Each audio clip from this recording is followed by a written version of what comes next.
Apakah ya Anda kepada Yesus benar-benar berarti ya? Ini adalah pertanyaan refleksi untuk hari ini. Make my heart open to the word of God.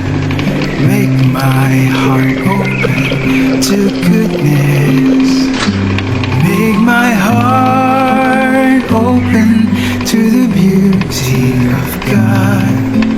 Every day, amen.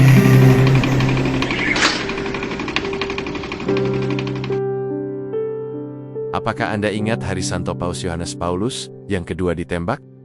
Pada 13 Mei tahun 1981. Pada audiensi umum mingguannya, di lapangan Santo Petrus, pria bersenjata Turki, Mehmet Ali Agec, melepaskan tembakan di lapangan point blank, menghantam Santo Paus Yohanes Paulus kedua 2 kali, sekali di perut dan sekali di kepala. Kerumunan itu bubar dalam kekacauan dan ketakutan, dan Paus ambruk terluka parah. Ia dilarikan ke rumah sakit Gemelli di Roma, tempat para ahli bedah melakukan berjam-jam operasi darurat untuk menyelamatkan nyawanya. Ia terluka dengan kurang dari 3/4 darahnya tersisa. Namun, ia selamat. Suatu peristiwa yang kemudian ia kaitkan dengan perantaraan perawan terberkati, Fatimah. Apa yang terjadi selanjutnya akan mengungkapkan kedalaman hatinya. Setelah bertahan-tahan, pemulihan di bulan Desember tahun 1983, Paus Yohanes Paulus yang kedua melakukan perjalanan ke penjara Rebibbia dan berdiri berhadapan dengan orang yang sangat ingin mencoba membunuhnya. Dia tidak hanya bertemu dengannya, dia memaafkannya, memanggilnya saudaraku, dan kemudian meminta Presiden Italia untuk memaafkannya. Ini bukan isyarat untuk kamera atau politik,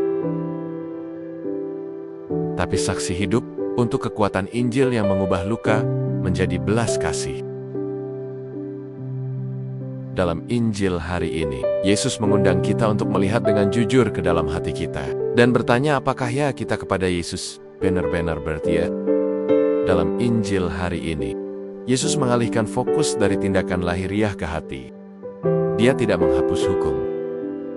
Dia mengungkapkan bahwa itulah tujuan yang sebenarnya, adalah untuk mengubah kita dari dalam. Yesus menunjukkan bahwa kemarahan sudah melukai, nafsu sudah mengkhianati, dan kata-kata ceroboh sudah merusak kepercayaan. Bagian Injil ini tidak nyaman, bukan karena Yesus kasar, tapi karena dia melihat hati. Namun dia tidak mengutuk kita, dia membebaskan kita. Masalahnya bukan hanya dosa, tapi hati yang terbagi. Kemarahan yang belum terselesaikan meracuni hubungan. Setengah kebenaran yang bisa kita percaya. Dan kompromi tersembunyi perlahan mengikis kasih. Injil bukan tentang berusaha lebih keras, tapi tentang membiarkan rahmat Tuhan untuk menyembuh apa yang rusak di dalam. Sebagaimana katekismus mengatakan, hukum baru adalah hukum kasih, rahmat dari Roh. Katekismus juga mengajarkan bahwa hukum baru mengarah pada kesucian hidup dan kesempurnaan kasih. Iman bukan hanya tentang mengikuti aturan. Ini tentang menjadi utuh dalam kasih. Maka Yesus mengundang kita, jangan hanya melihat benar. Biarkan aku membuatmu utuh.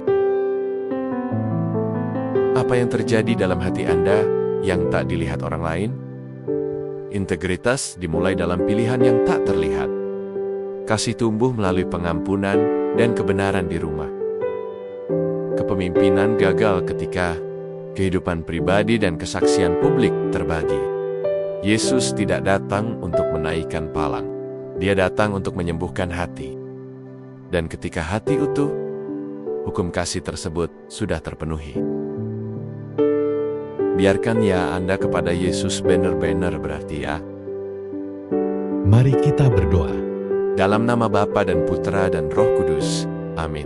Tuhan Yesus, terima kasih atas kasih-Mu yang tanpa syarat. Penderitaan, kematian, kebangkitan, dan kenaikan-Mu. Tuhan Yesus, Engkau tahu ketidaksempurnaan kami, kegagalan, kelemahan, dan dosa-dosa kami. Namun, Engkau juga melihat keinginan kami untuk mengikutimu. Mohon ampuni kami, Tuhan. Tuhan Yesus, sentuh hati kami dan buat kami utuh. Biarkan ya kami bagimu menjadi kenyataan, penuh kasih dan bebas. Sama seperti Santo Paus Yohanes Paulus yang kedua. Amin. Biarkan ya kamu kepada Yesus sanggup-sungguh berarti ya. Berhembuslah dalamku ya Roh Kudus, agar pikiranku menjadi kudus. Bertindaklah dalamku ya Roh Kudus, agar karyaku juga kudus. Tariklah hatiku Roh Kudus, agar hanya mencintai apa yang kudus. Kuatkan aku Roh Kudus, untuk membela semua yang kudus. Jagalah aku ya Roh Kudus, agar selalu dalam kekudusan. Amin. Biarkan ya, Anda kepada Yesus sanggup-sungguh menjadi ya, dalam nama Bapa dan Putra dan Roh Kudus. Amin. Tuhan memberkati keluarga saudara-saudari. Tuhan memberkati Gereja Katolik dan Couple for Christ.